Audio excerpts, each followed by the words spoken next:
Hello to all students of BSc first year. Myself Abhilasha Chaudhary, your botany teacher. Pteridophytes से पढ़ना शुरू किया हमने बॉटनी थर्ड पेपर। टेरिडोफाइट्स के general characters पढ़े, उसके साथ साथ जो टेरिडोफाइट्स में डेवलपमेंट होता है स्टील का, वो भी टाइटल हमने कंप्लीट कर लिया है। उसके बाद नेक्स्ट जो है आपके सिलेबस में क्लासिफिकेशन ऑफ टेरिडोफाइट्स। ओके, तो इसके क्लासिफिकेशन में कोई ज़्यादा वैरायटी नहीं है। एक एक प्रकार का क्लासिफिकेशन याद कर लें आप। ये क्लासिफिकेशन है, ये है by Smith, Bold and Zimmerman. Okay, तो साइंटिस्ट के नाम के साथ आप इसको क्लासिफाई करें। 4 मेन इसकी फाइलम है: साइलोफाइटा, लाइकोफाइटा, स्फिनोफाइटा और टेरोफाइटा।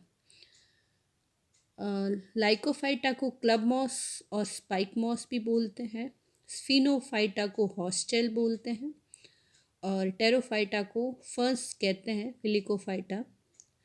इसके अंदर जो साइलोफाइटा है वो हमेशा क्लासिफिकेशन में ये होगा कि जो सबसे पहले आएंगे वो थोड़े पुराने प्रकार के होंगे। उनके अंदर जो कैरेक्टर्स पाए जाएंगे वो उससे नीचे वाले जो भी जैसे टेरिडोफाइट्स के पहले ब्रायोफाइट आता है उससे मिलते जुलते कैरेक्टर्स होंगे।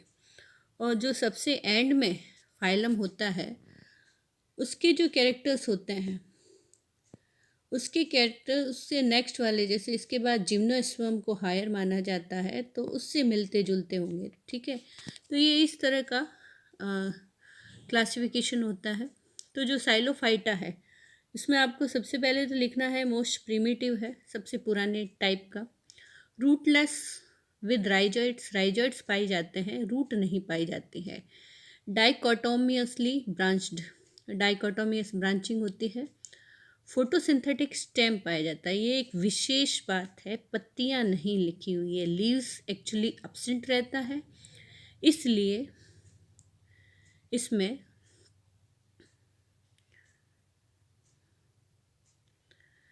लीव्स एब्सेंट रहती है, इसलिए स्टेम जो है वो फोटोसिंथेसिस का काम करता है। सबसे पुराना टाइप का स्टील पाया जाता है जिसको प्रोटो स्टील कहते हैं। और सबसे पहले वाला जो पार्ट है उसमें सारे बीजाणु एक सरीखे होते हैं, यानी माइक्रो और मैक्रो। जो गुरु बीजाणु लघु बीजाणु का भी विभाजन नहीं हुआ है, इसलिए इसमें होमोस्पोरस सिनेंजियम पाई जाती है। इसमें जो जेनरा होंगे वो फॉसिल्स हैं, मीन्स अभी नहीं पाए जाते। इसमें जो इम्पॉर्टेंट है आपके प्रैक्टिकल में भी है, राइनिया एंड हॉर्नियो फाइटॉन, ये आपके सिलेबस में भी है। और फॉसिल्स जेनेरा है टेरिडोफाइट्स के, ये दोनों ही नाम आपको याद रखने बहुत ज़रूरी है। और इसका जो लिविंग जेनरा है जो प्रेजेंट में पाया जाता है वो सबसे इम्पॉर्टेंट साइलोटम है। साइलोटम आपको पूरा पढ़ना है। हर एक जितने भी ये फाइलम है इसके क्लासेस या फाइलम है, इन फाइलम में से कुछ कुछ आपको लाइफ साइकिल पूरी पढ़नी है जेनेरा की, तो इसमें साइलोटम पढ़ना है। मैसिप्टेरिस भी है पर साइलोटम इम्पॉर्टेंट है। ये डायग्राम एक साइलोटम का दिया हुआ है, जब हम प्रैक्टिकल करेंगे तो हमें साइलोटम का स्टेम टीएस वगैरह भी काटनी है। ठीक है, तो इस तरह से ये साइलोटम है। इतने अगर आप लिख देते हैं, इतनी कैरेक्टर्स लिख देते हैं तो काफ़ी वर्गीकरण में हेल्प करता है। ओके, उसके बाद आप जो सेकंड है लाइकोफाइटा, इसका जो इम्पॉर्टेंट चीज़ है लाइकोपोडियम इसके अंदर आता है।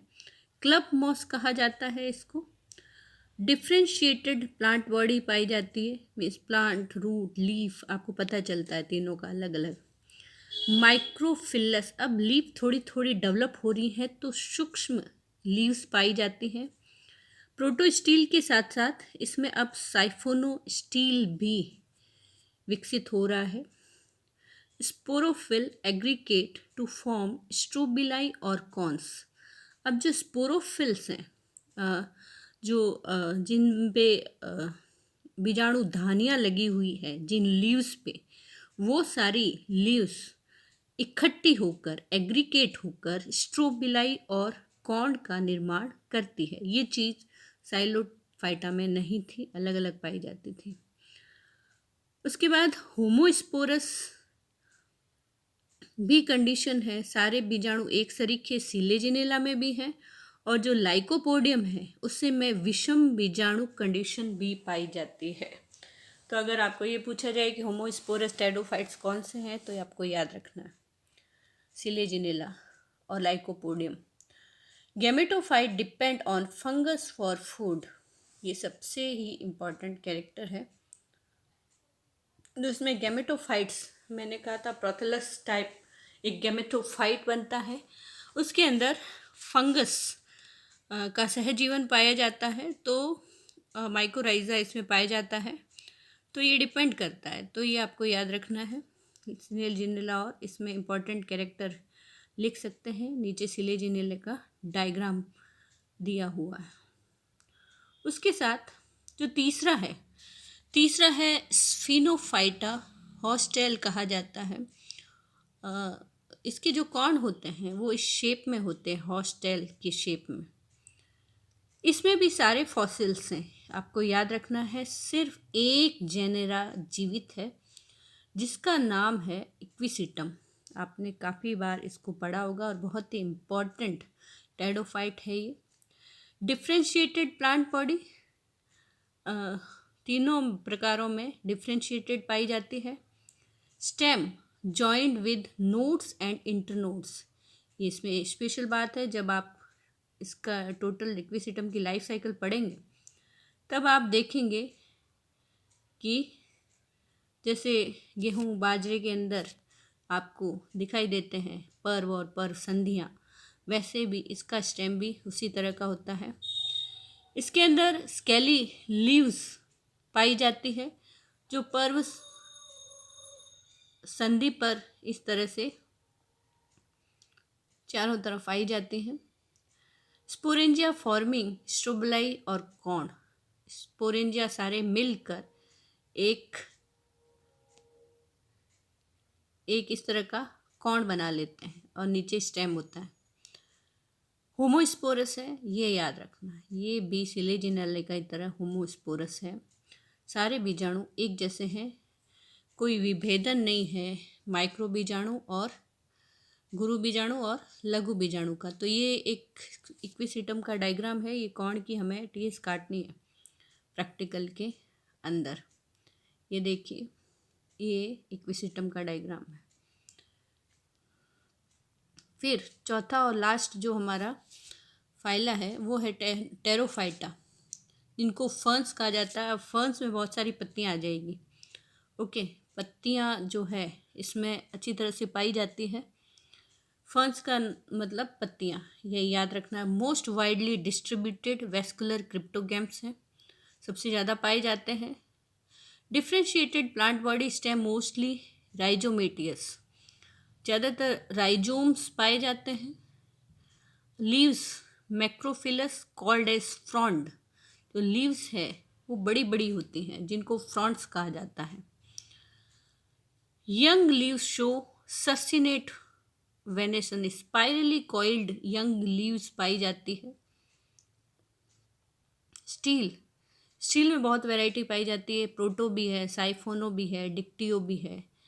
स्पोरेंजिया जो है, अब एक यहाँ पे आगे पहले कौन कौन नाम आ रहा था, अब यहाँ पे सोराई उसको बोलते हैं, सोराई, जो सारी स्पोरेंजिया बीजाणु फलिका जिसको कहा जाता है हिंदी में। ओके, तो इसमें बहुत सारी बीजाणु दानियाँ पाई जाती है जो लीफ की अपेक्सियल सरफेस पर पाई जाती है, लाइक इन मार्शीलिया। मार्शीलिया की लाइफ साइकिल आपको पूरी पढ़नी है, जब हम पढ़ेंगे तब हम इसके कैरेक्टर्स पढ़ लेंगे। इंडूशियम में बी ट्रू और फॉल्स। एक इंडूशियम लेयर्स होती है किसमें, जहाँ पर सोराई होती है। सोराई एक बीजाणु फलिका है, उसके अंदर एक इंडूशियम की लेयर्स होती है। ओके, तो ये भी आप मार्शीलिया पढ़ेंगे तब। वो फाल्स या ट्रू होती है, ट्रू इंडोशियम एंड फॉल्स इंडोशियम, दो टाइप की। होमोस्पोरस है टेरिस में, हेटेरोस्पोरस है मार्शीलिया में। एंथ्रोजॉइड्स होते हैं वो मल्टी फ्लेजिलेटेड होते हैं। जो एंथ्रोजॉइड्स हैं वो उसमें काफ़ी सारी फ्लेजिला पाए जाते हैं, काफ़ी सारे मतलब एक से अधिक पाए जाते हैं फ्लेजिला, कशाब जिनको कहते हैं। अगर ये इसमें लिखा हुआ है तो ये इम्पॉर्टेंट कैरेक्टर है और हमें डिस्टिंक्टिव कैरेक्टर ही लिखने हैं। ये टेरिस है, टेरिस में देखिए कैसे पत्तियाँ ही पत्तियाँ फ्रॉन्ट्स दिखाई दे रही हैं। ठीक है, तो ये एक सिंपल और इतना भी अगर आप लिख देते हैं एग्ज़ाम में क्लासिफिकेशन तो काफ़ी अच्छे मार्क्स स्कोर कर सकते हैं। इतना ही हमें इसमें क्लासिफिकेशन में लिखना है। जो जो अलग कैरेक्टर हैं वो लिखने हैं और स्टेजेस बतानी है। जैसे हमने इसमें साइलोटम में बताई, ये मोस्ट प्रिमिटिव है, ये सबसे ज़्यादा प्रगत है। इसमें विशेष बात है सारे फॉसिल्स हैं, एक ही जनरा जीवित है। इसमें काफ़ी सारे स्टील पाए जाते हैं। स्टील में वैरायटी है। इसमें सबसे पुराना प्रकार का फिर धीरे धीरे डेवलप होता है। इसमें लीव्स बिल्कुल नहीं होती, धीरे धीरे इसमें लीव्स हो जाती हैं। यहाँ पर कौन नाम आएगा, यहाँ पर सोराई नाम आएगा। ओके, एक इंडूशियम का और नाम आएगा इस वाले पार्ट में। तो ये सारी चीज़ें लिखनी काफ़ी ज़रूरी है। और इसी तरह से अगर आप टेबल बना के याद करते हैं या लिखने की कोशिश करते हैं तो सबसे बेस्ट इफ़ेक्ट देता है चेक करने वाले पर। ओके, डायग्राम की इसमें कोई रिक्वायरमेंट नहीं है, लेकिन आप जो विभेदन करने वाले जो लक्षण हैं वो ज़रूर लिखें। ओके, तो ये क्लासिफिकेशन है टेरिडोफाइट का।